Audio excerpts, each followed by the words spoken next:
Hello, everybody. Hope you are all doing well. Well, as I said in my last video, I'm back now because there are a couple of fights. Well, at least one of them that will happen tomorrow that I need to cover. And that one is Naoya Inoue versus Nonito Donaire or Donaire. Yeah, so this is a rematch. First fight had happened in November 2019, and it was a lot closer than everybody thought. Most people thought anyway, and a lot more competitive. Yeah, I mean, everybody had pretty much written off Donaire by then and thought that he would be destroyed rather easily by Inoue. But that's not what happened. It was a pretty even fight, even though Inoue was the better man in the end. He deservedly got the unanimous decision. And he was also dropped. Yeah, he was knocked down, actually. Yeah, I forgot about that one. So this was the fight of the year. It was named by the ring. So I don't know if this one will be get the same honor, maybe not. Because it's been like over 2 years since then, and I don't think Donaire is the same guy now. Simply, he still, got the power, and he did win his last two fights by knockout, which was rather impressive. But he was fighting guys that were really not you know, that well known anyway. But anyway, Ubali, that was a good win for him, really, because he had defeated the brother of Inoue, Takuma, and also Arthur Villanueva and Roshi Warren. So yeah, but I guess when you have the power, you are able to, pretty much beat anyone if you land, if you are able to land on them. Yeah, but now, Donaire is getting on in age. He's almost 40. He's 39 right now. And Inoue is 29. So it's a 10-year advantage for Inoue. And, well, the height, there is not such a big difference. Donaire is listed at 5'7", but I don't know if he really is 5'7", to be completely honest. But anyway, maybe he is. Earlier on, he was listed like Manny Pacquiao, I believe, 5'6". Yeah. So what I expect this time? I mean, now this is the fight for the three major titles at bantamweight. Back then, it was only two which were at stake. This time it's WBC, WBA, and IBF, or WBA Super, actually title, of course. Yeah, so he's 22 and 0 with 19 knockouts. I will be surprised if anything happens. Then, of course, we're winning. But I'm not really, counting out on there, putting on a good performance. Yeah, why not?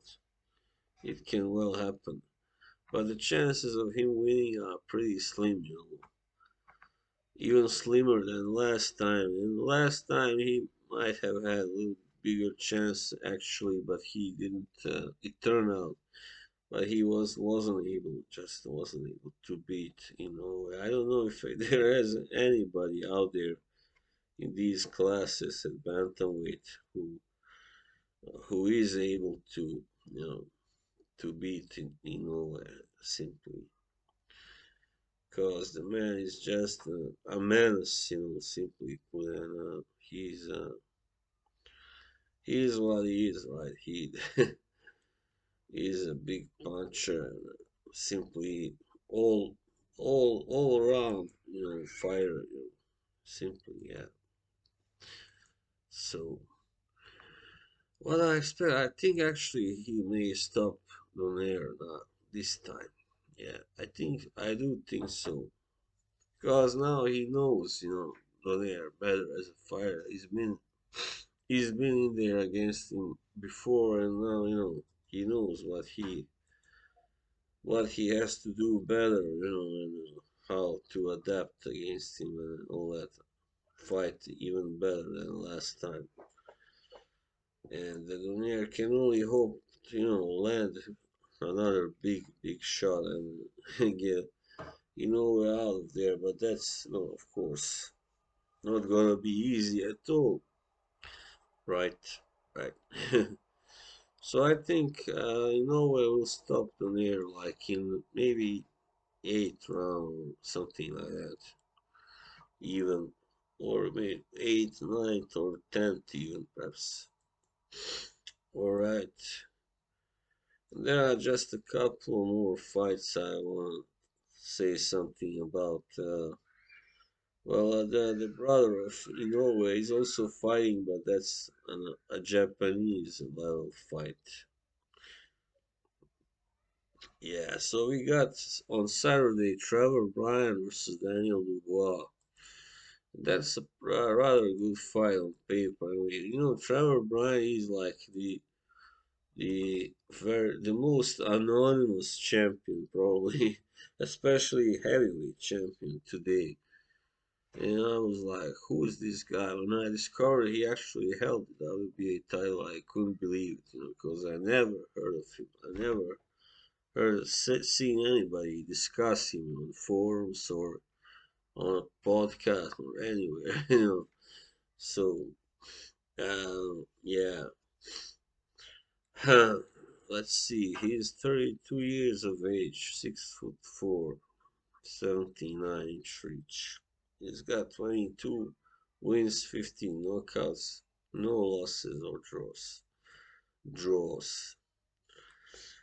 Yeah, he's beaten Bermain Stiverne and BJ Flores, both of them long past their prime.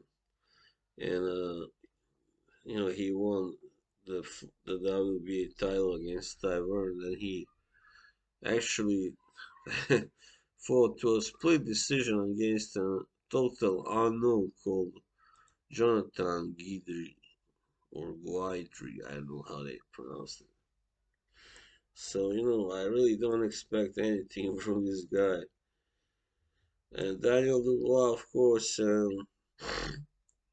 he's still a really well, I don't want to say prospect, but, a good contender, even though he lost.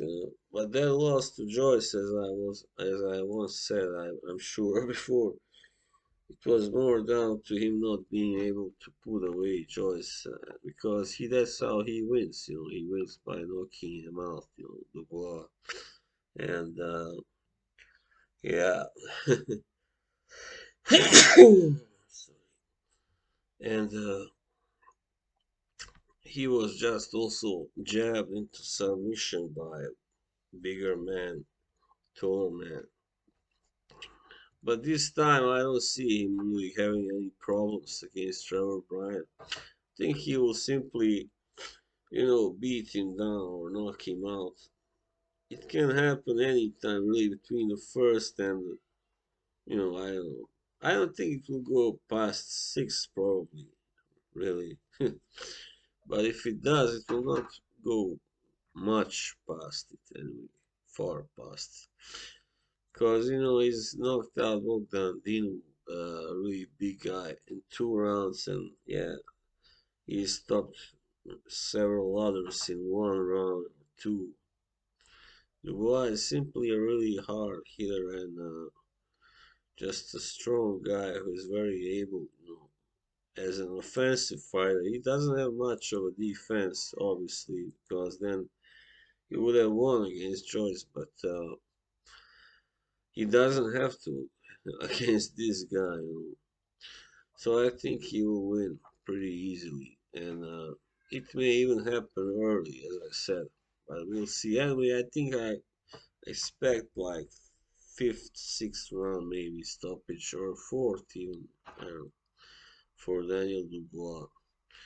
And finally, we got Jaime Munguia fighting a guy called Jimmy Kilrain Kelly. Well, I was quite disappointed, to be honest, when I heard about this guy who he was fighting, because he already lost to Dennis Hogan, who Munguia stopped, you know. But I saw that he has one good win. That is over Kana Islam, who actually probably was not as good at 160 as he was in 154, and he also had quite a long layoff and stuff like that. But anyway, we get what we get, right? So Kilrain, they are of the same height. Kelly is also 6 feet tall, and yeah, he's got a 26 2-0 record and only 10 knockouts. He was stopped by Liam Smith. That's right. So this will be another easy night for Munguia, I reckon. Yeah, he also won his last fight in 3 rounds against Demetrius Balar, who was probably a better opponent, even perhaps at least a little than Kelly. But we'll see anyway.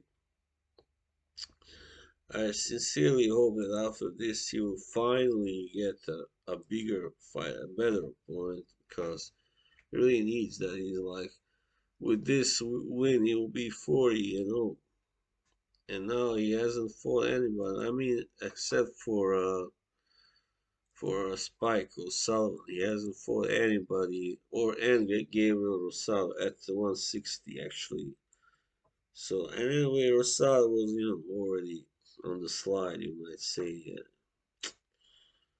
But yeah, this will. I don't think this will last past the 6th round either. Yeah, most likely not.